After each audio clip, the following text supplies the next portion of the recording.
आज हम लोग बात करेंगे मृगशिरा नक्षत्र के बारे में। और ये इनका इससे रिलेटेड जो स्टोरी है वो कंटिन्यूएशन है पहले स्टोरी से। पहला स्टोरी क्या था? हाँ, पूरा स्टोरी पढ़ लो। पूरा स्टोरी पढ़ ले, ओके। हाँ। ठीक है। एक दिन चंद्रदेव यूं ही विचरण के लिए निकले थे, तब उनकी नजर राजा दक्ष की बड़ी पुत्री रोहिणी पर पड़ी। उनको देखते ही चंद्रमा का मन रोहिणी पर आसक्त हो गया। दूसरी ओर चंद्रमा के तेज व सुंदरता को देखकर वहां खड़ी राजा दक्ष की 27 पुत्रियों का मन भी उन पर आ गया। जब चंद्रदेव को भी इस बात का ज्ञान हुआ कि रोहिणी व उसकी अन्य बहनें भी उनके प्रेम में आसक्त है, तो वे बिना देरी किए राजा दक्ष के पास गए और उनकी 27 पुत्रियों से विवाह का प्रस्ताव उनके सामने रख दिया। राजा दक्ष यह देखकर आश्चर्यचकित रह गए, लेकिन जब उन्हें अपनी पुत्रियों की इच्छा का भी पता चला तो उन्होंने उन्हें बहुत समझाया। राजा दक्ष के बहुत समझाने पर भी उनकी पुत्रियां नहीं मानी और वह अंत में हामी भर दिया। चंद्रदेव राजा दक्ष की 27 पुत्रियों में से रोहिणी से ही सबसे ज्यादा प्रेम किया करते थे। उसकी इसी कारण वे अपने ज्यादातर समय उसी के साथ बिताया करते थे और हर कार्य में उनको ही महत्ता दिया करते थे। चंद्रदेव के द्वारा रोहिणी को दिए जा रहे विशेष स्नेह से उनकी बाकी पत्नियां अपने आप को अपेक्षित महसूस करने लगी। धीरे धीरे यह अपेक्षा बढ़ती चली गई और रोहिणी की बाकी सभी बहनें को उससे ईर्ष्या होने लगी। चंद्रमा के द्वारा उनके साथ किया जा रहा यह व्यवहार उन्हें सहन नहीं हुआ और वे सभी पुनः अपने पिता राजा दक्ष के पास चली गई। राजा दक्ष अपनी सभी पुत्रियां से इस प्रकार अचानक आगमन से चौंक गए और उनसे इसका कारण पूछा। जब सभी ने अपने पिता के सामने पूरी बात बेझिझक बता दी और इसका समाधान निकालने को कहा, यह सुनकर राजा दक्ष चंद्रमा से मिलने गए और उनसे ऐसा ना करने की सलाह दी। फिर चंद्रमा ने दक्ष की बात को ध्यानपूर्वक सुना और उन्होंने बोला कि अब ऐसा नहीं होगा। लेकिन फिर बाद में उसी चंद्रमा ने फिर वही बिहेवियर रोहिणी की तरफ जारी रखा। उसी क्रोध में उन्होंने तो जब ये बात राजा दक्ष को पता चला कि चंद्रमा ने उनकी बात को का अवलोकन किया है, तो उन्हें दक्ष श्राप दे देते हैं उसी क्रोध में। तो राजा दक्ष के द्वारा चंद्रमा को क्षय रोग से पीड़ित रहने का श्राप मिला, जिस कारण चंद्रमा का तेज हमेशा के लिए चला गया। अब चंद्रदेव के पास ना तो सुंदरता बची और ना ही पहले जैसा तेज। जब बाकी देवी देवताओं को राजा दक्ष के द्वारा चंद्रदेव को दिए गए श्राप का ज्ञान हुआ, तो उन्हें चिंता होने लगी। बिना चंद्रदेव के तेज किसके पृथ्वी पर संकट उत्पन्न हो जाता। इसलिए वे सभी भगवान ब्रह्मा के पास गए और इसका कुछ उपाय बताने को कहा। भगवान ब्रह्मा ने चंद्रदेव को बताया कि उन्हें क्षय रोग से मुक्ति केवल भगवान शिव ही दे सकते हैं। इसलिए उन्हें शिव की तपस्या करनी चाहिए और उनकी प्रसन्नता के उपाय करने चाहिए। इसके लिए उन्होंने एक शिवलिंग की स्थापना करी। चंद्रमा की भक्ति व पश्चाताप देखकर भोलेनाथ प्रसन्न हो गए और उन्होंने चंद्रमा को दर्शन दिए। उन्होंने चंद्रमा से कहा कि चूंकि वे राजा दक्ष के द्वारा दिए गए श्राप को पूर्णतया विफल तो नहीं कर सकते, लेकिन वे इसके प्रभाव को अवश्य ही कम कर सकते हैं। इसलिए उन्होंने चंद्रमा के तेज को 15 दिन घंटे और 15 दिन बढ़ने का आशीर्वाद दिया और क्षय रोग के प्रभाव से मुक्ति दिलाई। इसी कारण आज तक कृष्ण पक्ष में चंद्रमा का तेज लगातार 15 दिन तक घटता जाता है और अमावस्या को यह तेज पूर्णतया समाप्त हो जाता है और फिर शुक्ल पक्ष में यह तेज 15 दिन तक बढ़ता जाता है और पूर्णिमा के दिन अपने शिखर पर होता है। तो अभी चंद्रमा जो है सोम जो बोलते हैं, सोम देवता है मृगशिरा नक्षत्र के। तो एक तो आकर्षक बहुत है ना, क्योंकि 27 लड़कियां उन पे अट्रैक्ट हो रही हैं। तो बहुत ही अट्रैक्टिव पर्सनालिटी होती है, ये दिखाया गया है। और संवेदनशील भी होते हैं। तो आपका चंद्रमा या लग्न या आत्मकारक अगर मृगशिरा में है तो बहुत ही आकर्षक व्यक्तित्व होता है। और इनको बहुत ही जो एंजॉयमेंट में रुचि होती है, सुख सुख भोगने में। और जैसे कविता, नृत्य, संगीत, इन सब चीजों में रुचि होती है, रोमांस, ये सब चीजों में रुचि होती है। और जो शक्ति होती है मृगशिरा की, उसको प्रीरण संस्कृत में प्रीरण बोलते हैं, विच इज अगेन एंजॉयमेंट की शक्ति है। तो यहाँ जहाँ जिस भी घर में आपका मृगशिरा नक्षत्र है, वहां वहां आप सुख की तलाश कर रहे हो, है ना? और अगर ग्रह अच्छे हैं तो सुख मिलेगा भी, और अगर थोड़ी अवस्था वगैरह खराब है तो सुख की इच्छा है पर उसको पाने में थोड़ी दिक्कत हो सकती है। तो उसको सुख को पाना और उसको बनाए रखना, दोनों में इनकी रुचि रहती है। फिर उस एरिया में फिर वो कुछ चुनौती लेना पसंद नहीं करते। तो जैसा चल रहा है एंजॉय कर रहे हैं, वो चाहते ही वैसे चलता रहे। कोई आसानी से साथ चलता रहे, कोई कंफर्ट जोन से बाहर नहीं जाना चाहते। और जो ट्रेंड चल रहा है, ट्रेंड के साथ जाते हैं लोग। तो जो इजी है, आसान है, उसके साथ जाते हैं। तो अभी तक आपने जब भरणी और कृतिका में चैलेंजेस फेस किए, फिर वहां पे पिछले नक्षत्र में रोहिणी में भी आप एंजॉय कर रहे थे, पर आप क्रिएट भी कर रहे थे। तो यहाँ पे आप पूरा एंजॉय ही कर रहे हो, है ना? तो जो भी आपने चैलेंजेस झेले, जो भी आपने रचना की, उसका पूरा आप सुख यहाँ पे भोग रहे हो। ये इस नक्षत्र की एनर्जी है। फिर मृगशिरा जो शब्द है उसका अर्थ होता है ये मृग का सिर, right, head of the deer. तो वो भी आपने हिरण देखा हो तो बेचैन हिरण रहता है, इधर उधर देखता रहता है, बहुत ही सौम्य प्राणी होता है और तलाश करता रहता है इधर उधर, कहाँ मेरे को सुख मिल जाए, ये प्रतीक है उसका। तो वो अलग अलग देखते रहते हैं कि मुझे कहाँ सुख मिलेगा, वो उनका मेन इच्छा है। तो इसमें दिक्कत ये आ सकती है कि बहुत ज्यादा फिर भोग की तरफ भी मन जा सकता है कि पांचों इंद्रियों में लिप्त ही मन हो जाए। तो ये एक वार्निंग दिया जाता है कि बहुत ज्यादा उसमें नहीं जाना है। बहुत ज्यादा चले जाते हैं तो फिर दिक्कत हो जाती है। तो यहाँ भी चंद्रमा के साथ ऐसा ही हुआ कि बहुत ही ज्यादा वो उनको जहाँ ज्यादा सुख मिलने लगा तो वो बहुत ज्यादा वहां चले गए, फिर उनको श्राप मिल गया, है ना?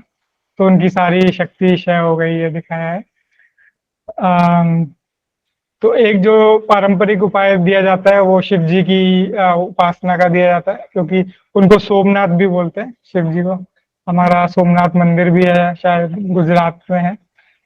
तो ये एक उपाय है, पर एक जनरल जो वार्निंग दिया जाता है कि बहुत ज्यादा आप सबको सुख भोगना पसंद है, पर बहुत ज्यादा उसमें नहीं जाना है। इसमें एक और कहानी आती है जहाँ चंद्रमा बृहस्पति की पत्नी तारा को किडनैप कर लेते हैं, अपहरण कर लेते हैं। तो जब आप बहुत ज्यादा इसमें चले जाते हो तो फिर मन काम नहीं करता, तो बुद्धि काम नहीं करती, तो फिर आप वो अति कर देते हैं। तो अति नहीं करना है, ये इसमें बताया गया है। तो अति हो जाती है तो फिर इंसान शराब में, व्यसन में, एडिक्शन वगैरह होने लगते हैं, या फिर कठिन परिस्थिति कोई भी ऐसे दूर भागने लगते हैं, एस्केपिज्म में चले जाते हैं। तो या तो आलसी हो जाएंगे या फिर इनको वात संबंधी परेशानियां हो सकती हैं। अच्छा, इसमें आधा नक्षत्र जो है वो वृषभ राशि में होता है और आधा मिथुन राशि में होता है। और इनसे एसोसिएटेड जो ग्रह हैं वो मंगल होते हैं। तो अगर जो कि मिथुन राशि वो वृषभ से थोड़ी ज्यादा एक्टिव होती है, तो वहाँ ये थोड़े ज्यादा एक्टिव रहते हैं और एक्टिवली परस्यू भी करते हैं जो भी इनका इच्छा है। तो ये एक डिफरेंस है, पर लार्जली काफी अच्छा नक्षत्र है। आपको यहाँ आपके सारे परिश्रम का फल मिल रहा है। इस स्टोरी से परिश्रम तो कहीं नहीं दिखा। वो हाँ बस रोहिणी के ही प्रेम में थे और उसके हाँ लिए वजह से उनको शाप मिल गया। हाँ तो प्रेम में अगर ऐसे हाँ आना बुरा बात तो नहीं है, तो फिर दक्ष ने उससे शाप क्यों दिया? क्योंकि वो बाकी अपनी बाकी उनकी बाकी हाँ पुत्रियों पे ध्यान नहीं दे रहा था। Is it so? हाँ हाँ, वही बात है ना, एक तो परिश्रम इसमें नहीं है, परिश्रम आप करके आए हो। आप आर्द्रा, ओ सॉरी, आर्द्रा कह रहा हूँ, कृतिका रोहिणी से आ रहे हो, हाँ, तो आप परिश्रम करके आ रहे हो, तो यहाँ कोई परिश्रम नहीं है। दूसरा वही बताया गया कि आप इच्छा में फिर आप अपनी जो निर्वाह होता है रिस्पॉन्सिबिलिटी का, वो ढंग से अगर नहीं करते हो, बाकी पत्नियों को वो इग्नोर कर रहे थे, हम्म। तो वो सही नहीं है, तो वो होने लगता है फिर।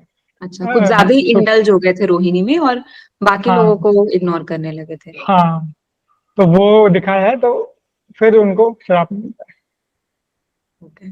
और शाप भी ऐसा दिया कि तुम्हारा रूप अ, ढल जाएगा। तो हाँ, ये शाप, मतलब ये शाप हमारे लाइफ में कैसे मैनिफेस्ट करता है? लाइक ये नक्श नहीं, मेन श्राप ये दिया था कि तुम्हारा तेज क्षय हो जाएगा, मतलब चंद्रमा रात को चमकते हैं, तो चमकना रात को बंद कर देंगे। हम्म। तो वो तो कहा ही जाता है कि जब आप बहुत ज्यादा व्यसन में पड़ जाते हो, तो फिर वो जो चमक चली जाती है, ग्लो चला जाता है, ऊर्जा कम होने लगती है, तो उसको ही बताया गया है। तो उस दिशा में नहीं जाना, इसलिए बताया गया है। तो इसमें इन्होंने जब शिव ने उन्हें हम्म रिकवर करने का कोशिश किया फ्रॉम, मतलब हम्म श्राप से, तो ये पूरी तरीके से क्यों नहीं रिकवर हो पाते हैं? ये आप सभी कहानियों में ऐसे ही देखोगे, क्योंकि जो आपने गलती किया उसका कुछ तो भोगना पड़ेगा, है ना। अच्छा। तो ऐसा नहीं है यस। कि, तो ग्रेस जो बोलते हैं वो है, पर थोड़ा अम, भगवान रखते हैं ताकि थोड़ा सीख जाए इंसान उसका कष्ट झेल के भी, अच्छा। वरना फिर और वही गलती दोबारा करते रहेगा। किसी कोई लाइव चार्ट एग्जाम्पल? हाँ, तो चार्ट देख लेते हैं, मेरे को काफी सारे चार्ट निकले मृगशिरा वाले, पर थोड़े से देख लेते हैं। काफी फोर्थ हाउस मृगशिरा वाले भी हैं। तो तो एक चार्ट है, ये महिला है, इनका चौथे घर में राहु है, राहु मृगशिरा में है। तो इन्होंने शादी वादी इनकी नहीं हो रखी, और पहले जॉब वॉब कर रहे थे, अभी छोड़ दिया। पर जो भी इन्होंने धन कमाया, सारा धन से इन्होंने घर खरीद लिया।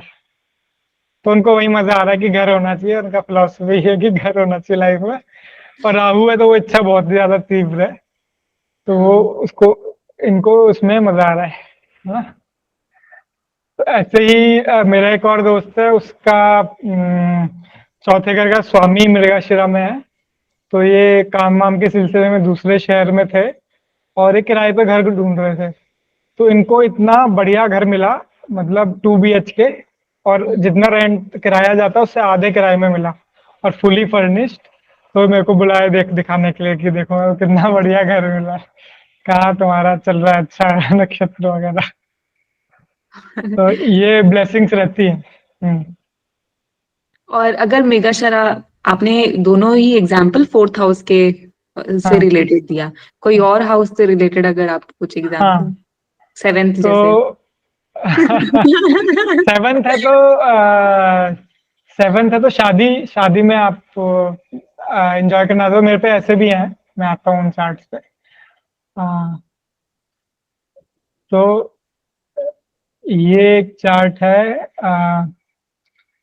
ये एक लड़की है, इनका दार कारक जो होता है, जो पति का कारक होता है, वो मृगशिरा में है ना, और वो दूसरे घर का स्वामी भी है। तो इनकी बहुत ही अमीर लड़के से शादी हुई, क्योंकि दार कारक है, और सेकंड हाउस का स्वामी, तो ये मतलब बहुत ही एंजॉय कर रही हैं, पैसे वैसे का बहुत ही अच्छा चल रहा है इनका। तो ये कॉम्बिनेशन बन रहा है। अम, फिर एक लड़की है, इनका लग्न ही मृगशिरा में है। तो मेन फोकस ही मतलब अच्छे से रिलैक्स लाइफ जीने का है। तो इनकी भी शादी हो गई है, ये घर पे आराम से रहती हैं, अपना थोड़े बच्चे बच्चों को पढ़ाती हैं, चिल कर रहे हैं मतलब। वो मृगशिरा वाली एनर्जी की आराम करो, एंजॉय करो। ये है। फिर ये भी एक और इंटरेस्टिंग है इनका। ये भी लड़की, इनका 12वें घर का स्वामी मृगशिरा में है। तो इनको घूमना बहुत पसंद है, एक तो घूमने में बहुत रस आता है। तो लास्ट मैंने इनसे बात करी थी तो ये लंदन में थी, फिर ओके। आगे कहीं और होंगे। तो और दूसरे घर का स्वामी भी है वो। तो ये भी बहुत अमीर परिवार में जन्मी हुई है। और 9वें घर का स्वामी भी मृगशिरा में है। तो आध्यात्मिक भी है, तो उसमें भी बहुत रस आता है। तो ये आध्यात्मिक पथ पे भी बहुत रस से आगे बढ़ते हैं, एंजॉय करते हुए।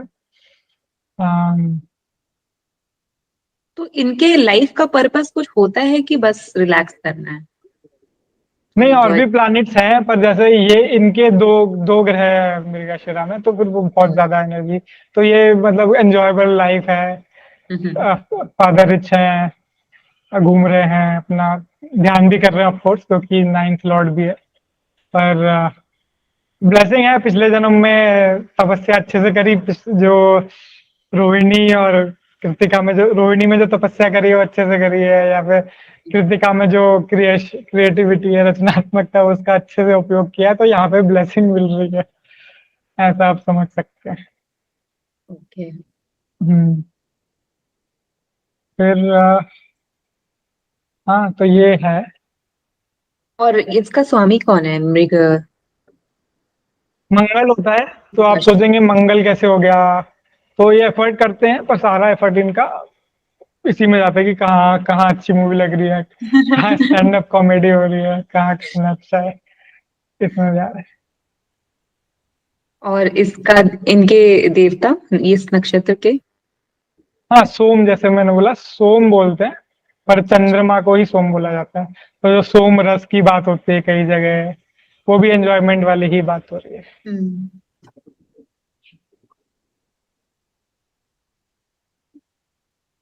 फिर तो अभी आपने यहाँ भोग लिया है सुख, और कोई सवाल है? अभी आप बताओ, मेरा अभी हाँ, कोई तो सवाल। इतना ही है। तो यहाँ पे आपने सुख भोग लिया है। फिर आगे आएगा आर्द्र नक्षत्र, जो रुद्र का होता है। तो फिर आप अब भोग चुके, तो आप फिर से चैलेंजिंग स्पेस में जाओगे। वो किस किस फ्लेवर का होगा, कैसे वो भरणी और कृतिका से अलग होगा, वो सब अगले वीडियो में देखेंगे। तो ये हाँ। मृगशिरा नक्षत्र हाँ। किसी एक के चार्ट में कब तक, कितने साल तक रहता है? कब तक लोग अब ऐसे एंजॉय कर सकेंगे इस हाँ, तो सब नक्षत्र तो को? चाहते ही है कि ये चलता ही रहे, पर ऐसा होता नहीं है। राइट, इसलिए ये बता। सॉर्टेड आउट नक्षत्र। हाँ। एवरीबॉडी, सब कोई चाहते हैं ना कि ऐसी ही लाइफ चले। हाँ। तो वही है, मंगल से रिलेटेड है, तो मंगल की दशा है, तो उसमें एक्टिव रहेंगे, या फिर जो ग्रह आपका मृगशिरा में है, तो उसकी वजह से एक्टिव हो सकते हैं।